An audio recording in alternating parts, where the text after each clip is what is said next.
દૈનિક બાઇબલના વાંચનો. તારીખ 4 જુલાઈ 2026, સામાન્ય કાળના 13મા અઠવાડિયાનો શનિવાર. આજે માતા ધર્મસભા પોર્ટુગલના સંત એલિઝાબેથનો તહેવાર ઉજવે છે.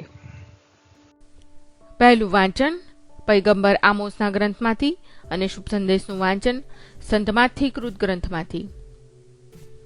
પહેલું વાંચન પૈગંબર આમોસના ગ્રંથમાંથી, અધ્યાય 9, કડી 11-15.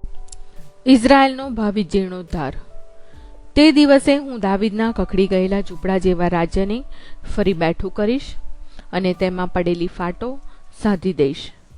તેના ખંડિયરો સમા કરીશ. તે પહેલા જેવું હતું તેવું નવેસરથી બાંધીશ. એટલે ઇઝરાયેલના લોકો અદોમના બાકી રહેલા પ્રદેશોનો અને જે દેશો પહેલા મારા હતા તે બધાનો કબજો લઈ શકશે. આ બધાનું કરનાર હું પ્રભુ બોલું છું. પ્રભુ કહે છે, જુઓ, એવો સમય આવી રહ્યો છે જ્યારે કાપણી ફરી ખેડવાનો વખત આવે ત્યાં સુધી ચાલશે અને લણવાનું ફરી વાવવાનું શરૂ થાય ત્યાં સુધી ચાલશે. પહાડે પહાડે ને ડુંગરે ડુંગરે દ્રાક્ષાસવ વહેતો હશે. હું મારા લોકો ઇઝરાયેલીઓનું ભાગ્ય ફરી પલટી નાખીશ અને તેઓ જમીનદોસ્ત થઈ ગયેલા નગરો નવેસરથી બાંધી તેમાં વાસો કરશે. તેઓ દ્રાક્ષ વેલાઓ રોપી તેનો આસવ પીવા પામશે. તેઓ વાડીઓ કરી તેના ફળ ખાશે.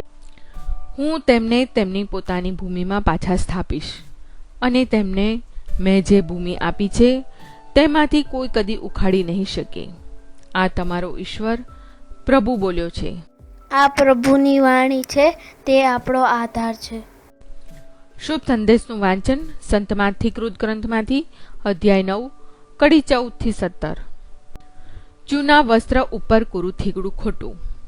પછી યોહાનના શિષ્યો ઈસુની પાસે આવીને કહેવા લાગ્યા, અમે અને ફરોશીઓ વારંવાર ઉપવાસ કરીએ છીએ, પણ તમારા શિષ્યો ઉપવાસ કરતા નથી, એમ કેમ? ત્યારે ઈસુએ તેમને કહ્યું, જ્યાં સુધી વરરાજા પોતાની સાથે હોય ત્યાં સુધી જાનૈયા રડે ખરા, પરંતુ એવો પણ વખત આવશે જ્યારે વરરાજાને તેમની પાસેથી લઈ લેવામાં આવશે અને ત્યારે તેઓ ઉપવાસ કરશે. કોઈ જૂના વસ્ત્ર ઉપર કોરા કપડાનું થીગડું મારતું નથી, કારણ એ થીગડું સંકોચાતા વસ્ત્ર વધારે ફાટે છે અને કાણું ઉલટું મોટું થાય છે.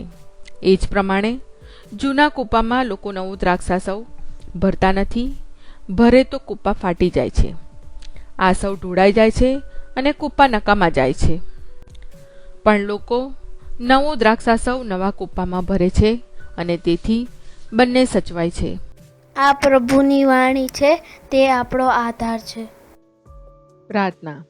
ઓ મારા પ્રભુ ઈસુ, હું મારા પાપો માટે પસ્તાવો કરું છું.